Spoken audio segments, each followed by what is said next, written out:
Olá, seja muito bem-vindo ao Business. A partir de agora você vai conferir. O WhatsApp lança um recurso contra os chamados textões. Por que as vendas da Tesla têm despencado nos últimos meses? A Microsoft inicia uma onda de demissão em massa, mesmo com lucro nas alturas.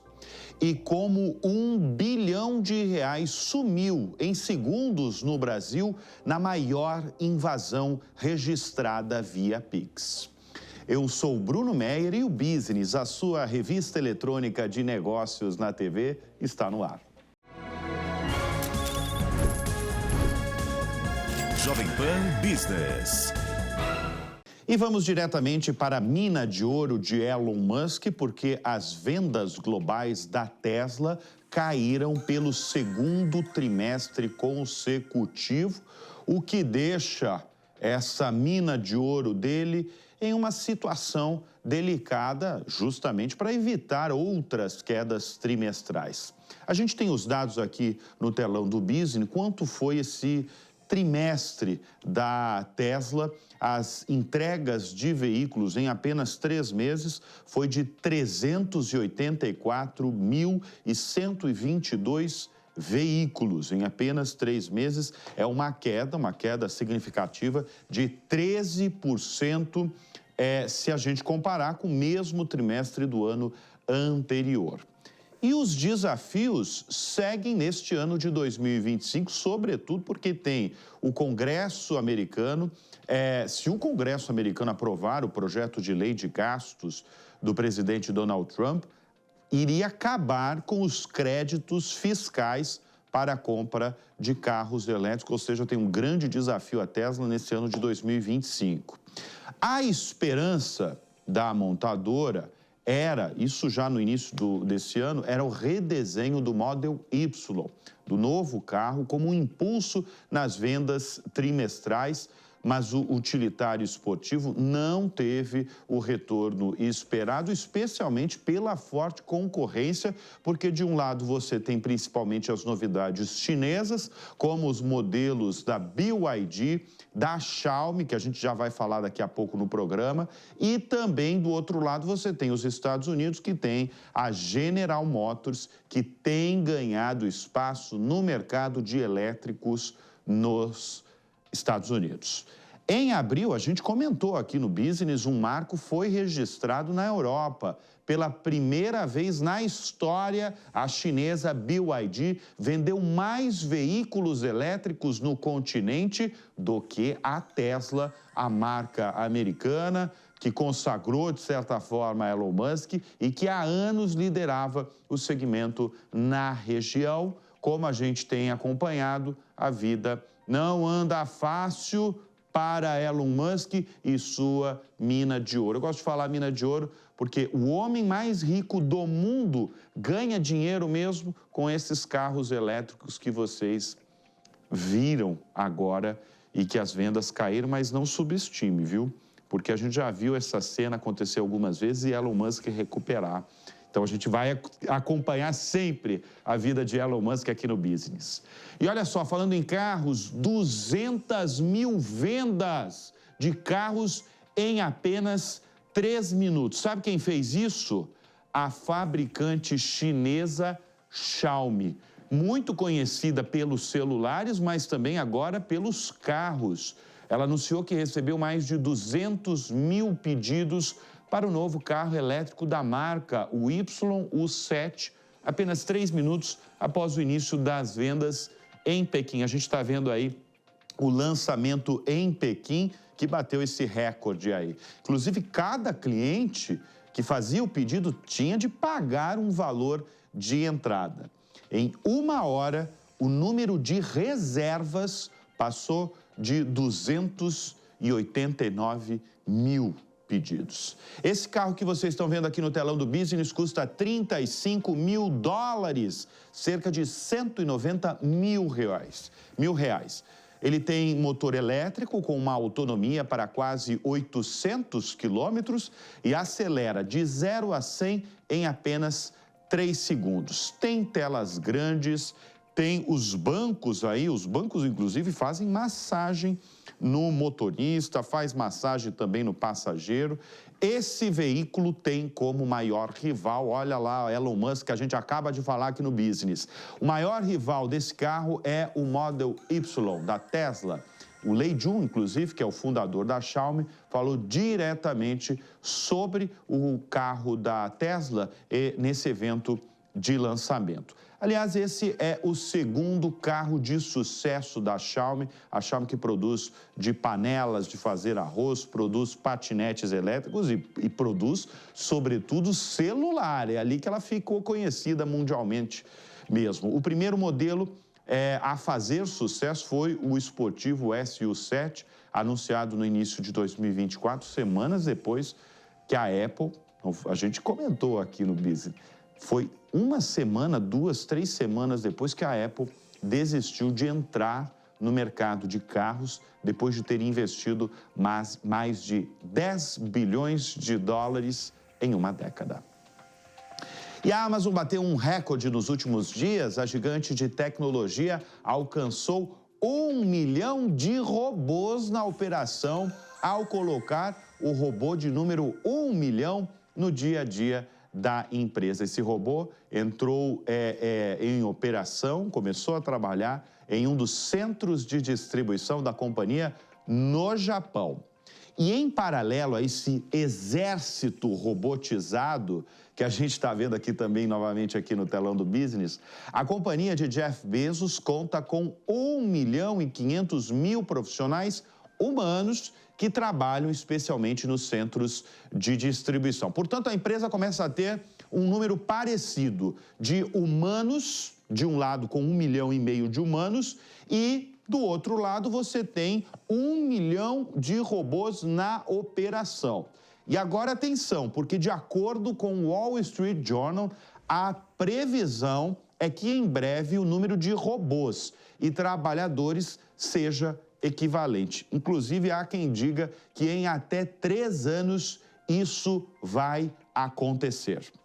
Do total de produtos entregues pela Amazon no mundo, cerca de 75% são manipulados por algum tipo de robô. São dezenas deles operando diariamente na empresa em diversas áreas e setores. Nos armazéns, braços robóticos metálicos retiram itens nas prateleiras. Em outras áreas, sistemas automatizados classificam e embalam os produtos para envio. E um dos robôs mais recentes que a gente trouxe aqui no Business, o Vulcan, possui inclusive uma sensibilidade tátil que permite pegar itens de várias prateleiras. Olha aí a interação entre um robô e um humano em um dos centros de distribuição da Amazon.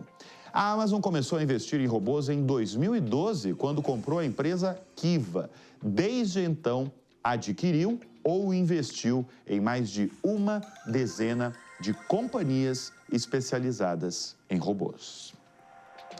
E novidade no aplicativo mais usado no Brasil é o WhatsApp. O WhatsApp lançou o resumo de mensagens, um novo recurso desenvolvido pela inteligência artificial da Meta, que resume as mensagens não lidas em uma conversa. Em outras palavras, a ferramenta vai resolver a vida de quem costuma receber muito textão ou quem costuma acumular aí dezenas de mensagens não lidas. Como é que vai funcionar isso? O aplicativo ele vai usar os algoritmos de AI para ler mensagens acumuladas, sabe aquelas mensagens de grupos que você não lê, está tudo acumulado, e ela vai criar um resumo com tópicos principais e tópicos mais diretos. Eu vou dar um exemplo. Se alguém do seu trabalho envia um textão de bom dia e pergunta lá no final da mensagem se você pode participar de uma reunião na parte da tarde, você não leu esse textão, aí a AI entra em ação e pergunta, olha só, a pessoa X quer saber se você está livre para uma reunião em tal horário. É isso que essa AI vai fazer. A Meta afirma que esses resumos aparecem de forma privada para cada usuário, para que ninguém mais na conversa possa ver se alguém resumiu mensagens não lidas. Para utilizar o recurso, os usuários devem habilitar a função. Esse recurso começou a ser implementado em inglês para usuários do WhatsApp nos Estados Unidos. No entanto, a empresa quer ampliar para outros idiomas e países ainda esse ano.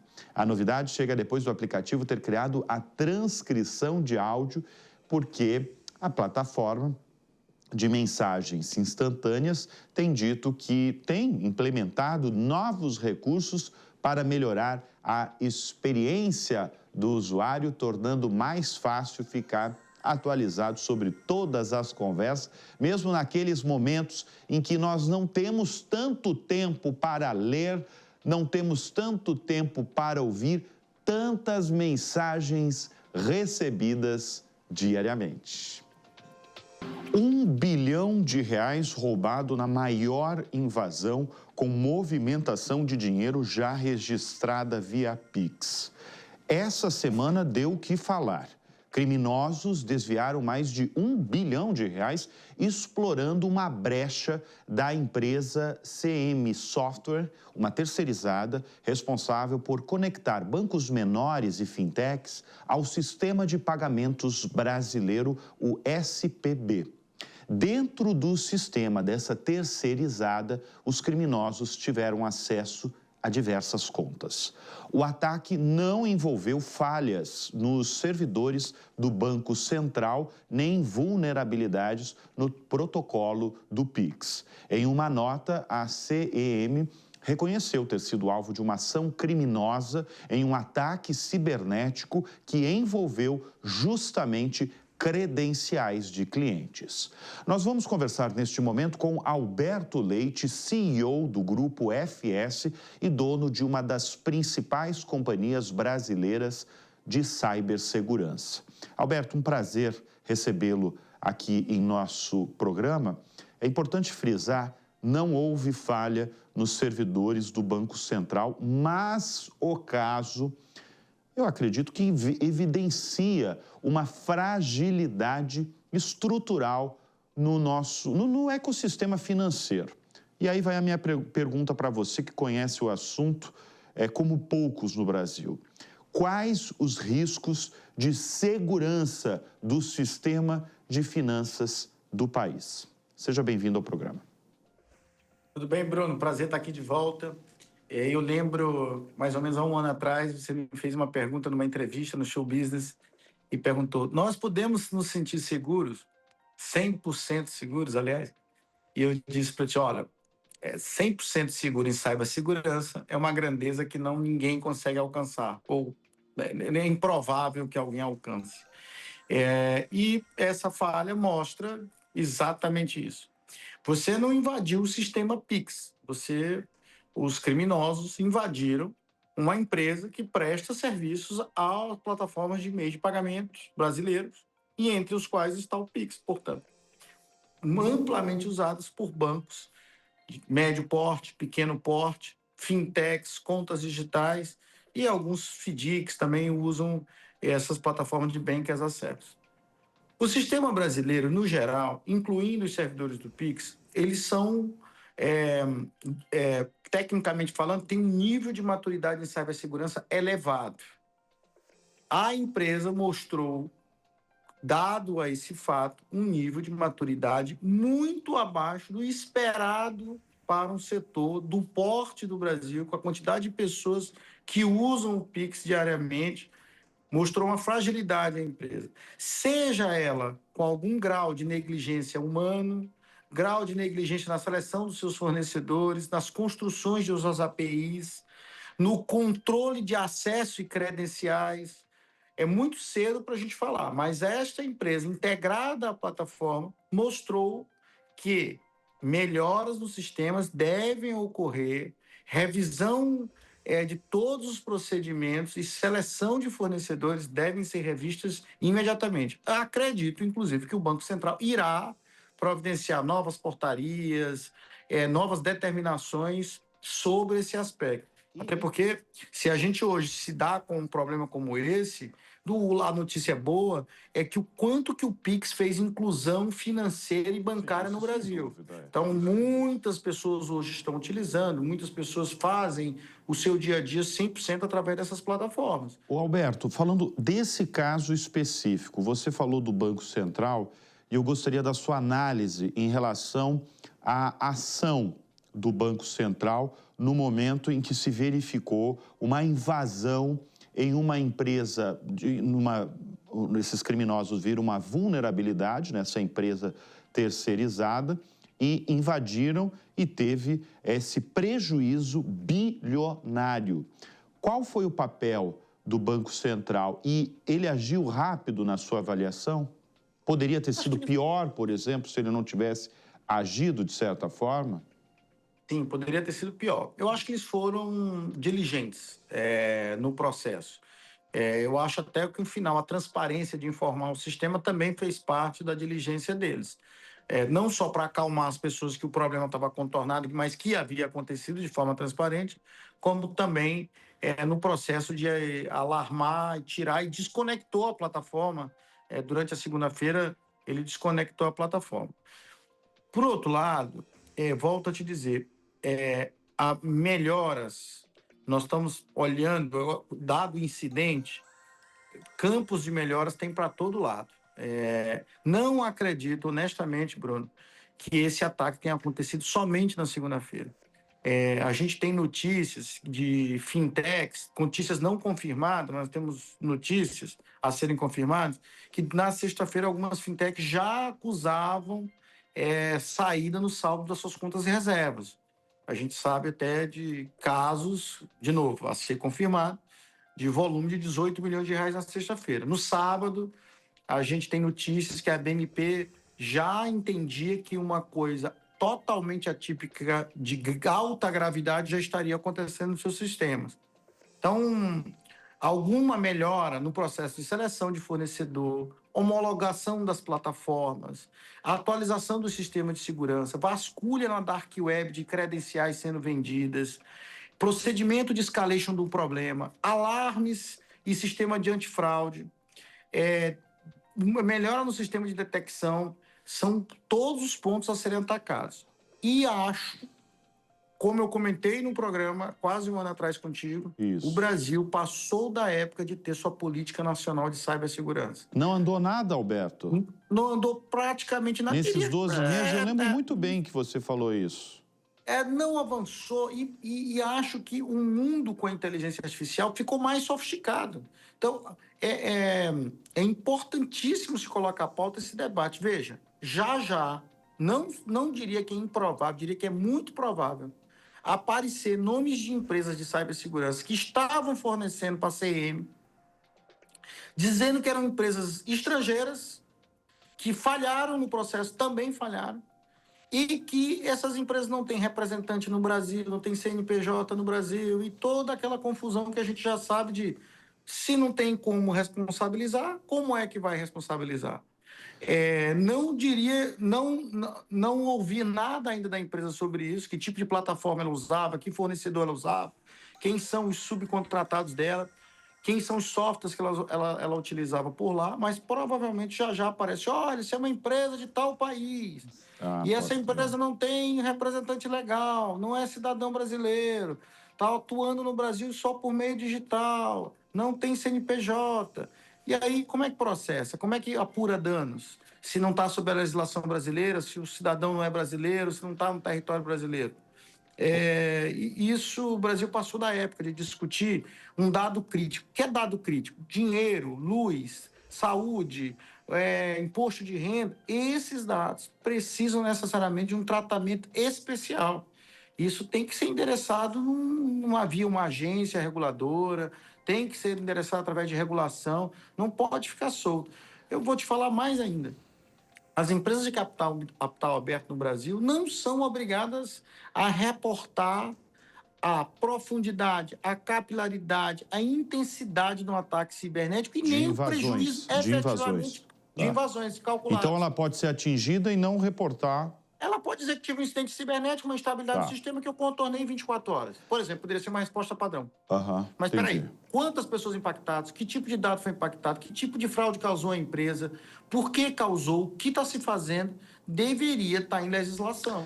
Ô, Isso Alberto, não poderia estar fora da legislação. Alberto, de uma maneira muito simples, e eu sei que você fala de uma maneira simples, eu gostaria que você explicasse para a nossa audiência, de certa forma, como foi possível um ataque desse, que é um ataque que já entra para a história da cibersegurança brasileira pelo volume de dinheiro que foi desviado. Dá para explicar de uma maneira simples para a nossa audiência como foi possível um ataque desse? Eu vou te explicar a hipótese, porque a gente não sabe exatamente ainda. Sim, vai eu ter que imagino, aguardar as investigações para a gente saber. Algumas hipóteses. A empresa foi explorada uma vulnerabilidade no software da empresa. Imagina que você tem lá como todos nós temos, nós não logamos no celular, tem uma senha que a gente bota, coloca o rosto ali, quando a gente faz uma transação no Pix, às vezes chega um SMS, um WhatsApp com uma outra segunda senha. Isso chama credenciais, que autentica o usuário ao sistema. Então, pode ter sido o software que falhou. O software tinha uma vulnerabilidade e o atacante descobriu essa vulnerabilidade e entrou. Como é que ele entrou? Ele criou, provável, um usuário dele mesmo. Então, ele criou, olha, novo usuário fulano, login desse usuário tal, senha tal, e está aqui as credenciais dele. Ele burlou o sistema para criar uma credencial para ele mesmo. Isso é uma hipótese. Isso, se aconteceu, mostra que a empresa não estaria executando devidamente os testes de penetração, chamados pentests. São testes que a gente contrata para terceiros tentarem entrar no nosso sistema. Uma outra possibilidade foi que essas credenciais estariam na Dark Web e foram vendidas. Foram encontradas por criminosos que viram, olha, aqui tem um login e senha. Pode ter sido uma negligência de algum funcionário, que eventualmente deixou suas credenciais por engenharia social, se deixou filmar, foi hackeado no e-mail de casa, ou pode ser problema de dolo de conduta. Alguém lá foi lá e forneceu essas credenciais. São algumas... São hipóteses, são hipóteses. Mas isso tudo... O que a gente pode dizer, Bruno, assim, é que seja qualquer que for o ângulo, em qualquer uma das hipóteses, a empresa é totalmente responsável por isso. Não tem culpa do além aqui. Muito bem. E isso só mostra... Não tem acaso do destino aqui, não. E isso só mostra a importância da cibersegurança para todas as pessoas, sobretudo as companhias no mundo todo. Não é, Alberto?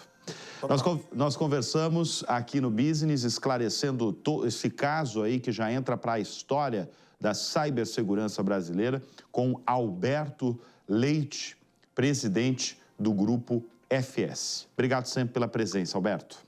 Obrigado, Bruno. Microsoft, que deu início a uma nova rodada de demissões.